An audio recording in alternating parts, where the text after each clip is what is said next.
بسم اللہ الرحمن الرحیم۔ السلام علیکم ورحمۃ اللہ وبرکاتہ۔ جیسا کہ آپ تمام حضرات کو معلوم ہے کہ آج 14 شعبان ہے، آج کی رات 15 شعبان کی ہے، تو 15 شعبان کے متعلق بہت سارے لوگ سوالات کر رہے ہیں، تو اسی کے متعلق آج اس کے بارے میں کچھ روشنی ڈالی جائے گی۔ سب سے پہلی بات تو یہ ہے کہ شب معراج جو گزری ہے اس کے متعلق تو عبادت، مخصوص عبادت یا پھر اس میں کوئی اور عبادت ثابت نہیں ہے، اس لیے کہ شب معراج کب ہوئی ہے یہ یقینی بات نہیں ہے۔ بعض کتابوں میں 27 رجب جو لکھی گئی ہے یہ یقینی بات نہیں ہے کہ 27 رجب کو ہی معراج اللہ کے نبی کی ہوئی ہے، اس میں کوئی گارنٹی نہیں ہے۔ اس کے کئی سارے تاریخیں موجود ہیں، بعض حضرات کہتے ہیں کہ یہ ربیع الاول میں پیش آئی، بعض لوگ کہتے ہیں کہ یہ شعبان میں پیش آئی، اور بعض لوگ کہتے ہیں کہ یہ رمضان میں پیش آئی، تو اس لیے اس کی کوئی تاریخ متعین نہیں ہے، اور اس کو متعین کرنا بھی مشکل ہے۔ لہٰذا 27 رجب کو ہی شب معراج منانا یہ بھی زیادہ درست بات نہیں ہے۔ یہاں پر ایک قابل غور بات یہ ہے، شب معراج کب ہوئی ہے یہ یقینی بات نہیں ہے، لیکن شب معراج میں نماز کا تحفہ ملا ہے یہ یقینی بات ہے۔ تو جو یقینی بات ہے اس کو لوگوں نے چھوڑ دیا، یعنی نمازوں کی پابندی کرنا، نماز کو 5 وقت پڑھنا، اس کو چھوڑ دیے، اور شب معراج جو 27 رجب کو پیش آئی کہتے ہیں یہ یقینی بات نہیں ہے، اور اس کو مضبوطی سے پکڑ لیا اور اس میں جاگتے ہیں، اس میں عبادتیں کرتے ہیں۔ لیکن جو مضبوطی کے ساتھ ثابت ہے، جو یقینی طور پر ثابت ہے، ان چیزوں کو چھوڑ دیتے ہیں۔ لہٰذا شب معراج کے متعلق تو کوئی عبادتیں نہیں ہیں، اور اس میں متعین کر کے وہی رات کو شب معراج پیش آئی کہنا بھی درست نہیں ہے۔ البتہ شب برات کے سلسلے میں احادیث مبارکہ کم و بیش 10 احادیث مبارکہ ثابت ہے جو اس رات کی فضیلت پر دلالت کرتی ہیں۔ لہٰذا اس رات میں جاگنا باعث ثواب ہے اور نیکی کے حاصل کرنے کا ذریعہ ہے۔ تمام روایتیں ضعیف ہے، لیکن 10 صحابہ سے اور 10 روایتیں آنے کی وجہ سے، اور وہ بھی فضائل کے سلسلے میں آنے کی وجہ سے، اس کو معتبر سمجھا جائے گا فضائل کے حد تک۔ لہٰذا اس میں جتنی ہو سکے اتنی عبادتیں کرنی چاہیے، تلاوت کرنی چاہیے، صلاۃ التسبیح وغیرہ نوافل وغیرہ پڑھ لینی چاہیے، اور تلاوت وغیرہ ذکر اذکار کے ساتھ ساتھ رات گزارنی چاہیے۔ لیکن ان تمام چیزوں کو کرنے کے ساتھ ساتھ یہ بات زیادہ ملحوظ رہے، اس بات کو اپنے ذہن میں بٹھا لے کہ وہی آدمی رات کو جاگے، وہی عورت رات کو جاگے جو عشاء کی نماز بھی پڑھ سکے، اور پھر فجر کی نماز بھی مرد حضرات جماعت کے ساتھ اور عورتیں اپنے گھر میں پڑھ سکے۔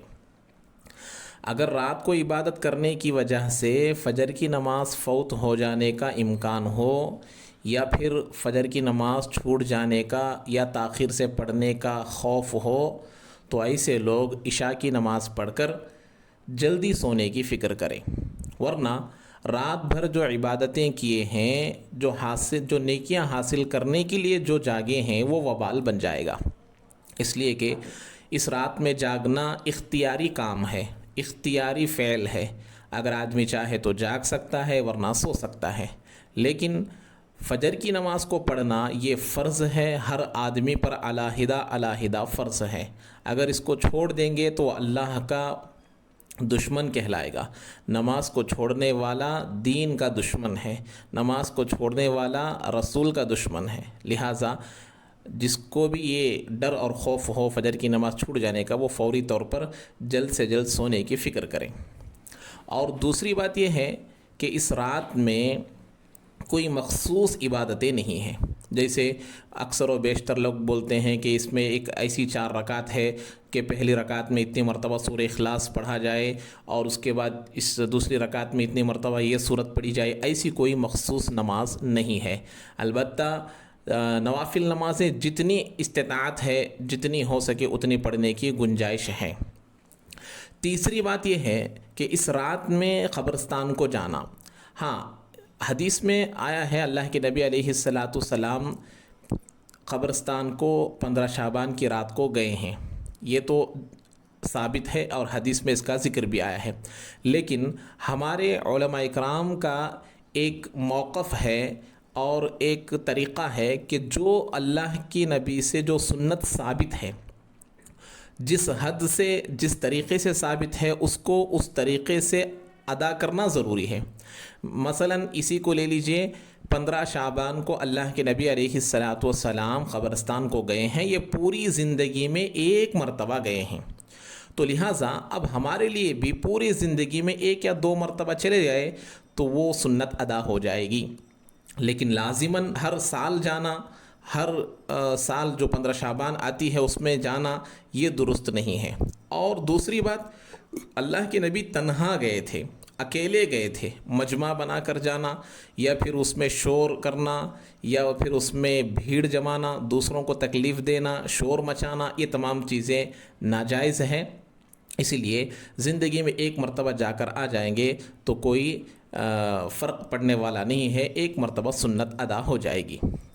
اور چوتھی بات یہ ہے کہ اس میں جو روزہ ہے، یہ روزہ بھی اللہ کے نبی علیہ السلام کی حدیث مبارکہ میں آیا ہے۔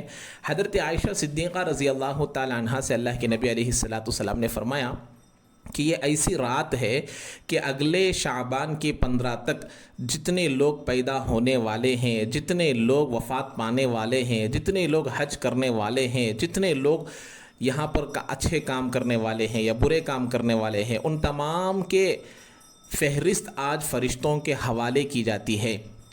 تو یہاں پر مرنے والوں کا تذکرہ بھی ہے، جینے والوں کا تذکرہ بھی ہے، اعمال کا تذکرہ بھی ہے۔ تو اللہ کے نبی نے فرمایا میں یہ چاہتا ہوں کہ میری موت کی فہرست جب فرشتوں کے حوالے کی جا رہی ہو تو میرا دل یہ چاہتا ہے کہ میں روزے کی حالت میں رہوں۔